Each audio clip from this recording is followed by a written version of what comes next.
Selamat pagi keluarga-keluarga yang dikasihi Tuhan, Shalom.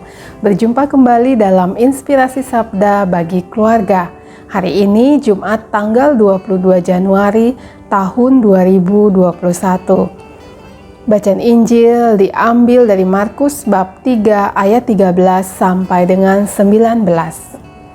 Yesus memanggil ke-12 rasul. Kemudian naiklah Yesus ke atas bukit. Ia memanggil orang-orang yang dikehendakinya, dan mereka pun datang kepadanya. Ia menetapkan 12 orang untuk menyertai dia dan untuk diutusnya memberitakan Injil, dan diberinya kuasa untuk mengusir setan.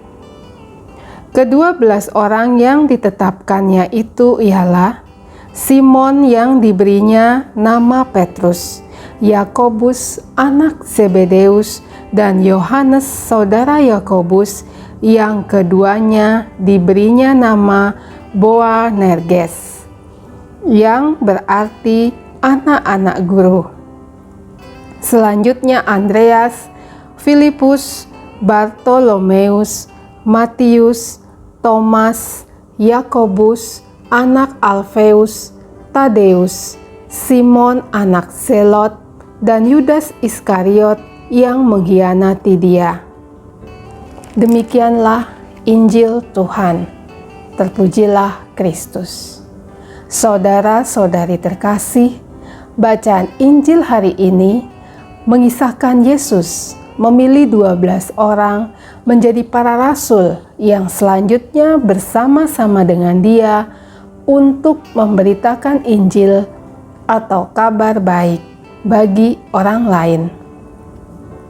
Jika kita perhatikan, mereka yang dipilih Yesus menjadi rasul berasal dari latar belakang yang berbeda. Ada yang bekerja sebagai nelayan, pemungut cukai, dan orang biasa. Yesus adalah guru yang paling memahami muridnya. Ia memilih para rasul bukan berdasarkan pekerjaan atau memiliki pengetahuan yang handal tentang kitab suci. Namun Tuhan Yesus memilih berdasarkan niat yang tulus dalam hati para rasul untuk memberitakan Injil. Memang para rasul belum tentu sempurna, tetapi para rasul bersedia untuk diajar, setia, dan memiliki kerelaan hati. Pemilihan ini merupakan suatu anugerah dan hak istimewa yang Yesus berikan kepada ke-12 rasul. Keluarga-keluarga yang dikasihi Tuhan, demikian pula kita sebagai pengikut Kristus. Sadarkah kita bahwa sebagai umat yang percaya kepada Kristus, kita pun telah dipilih untuk mengikutinya melalui sakramen baptis yang sudah kita terima?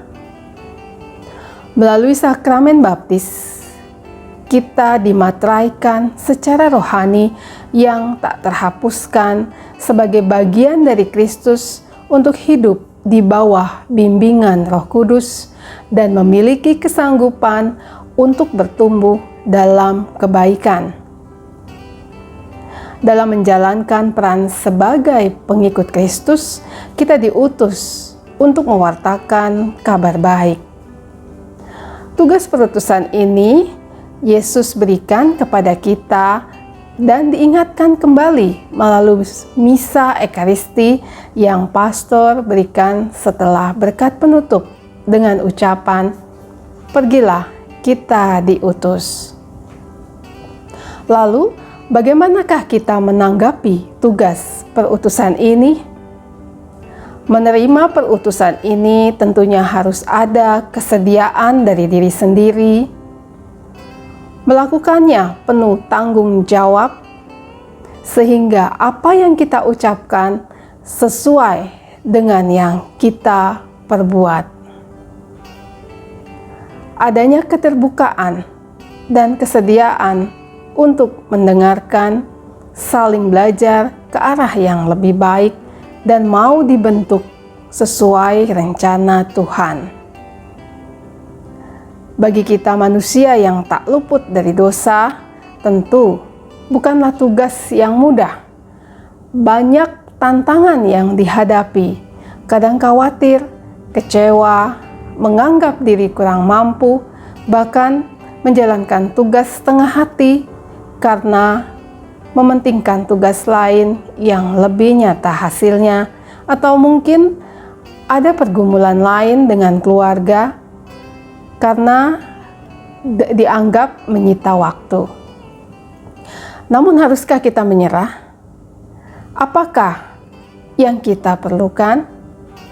Kita perlu membuka hati dan pikiran untuk dibimbing dengan kuasa Roh Kudus.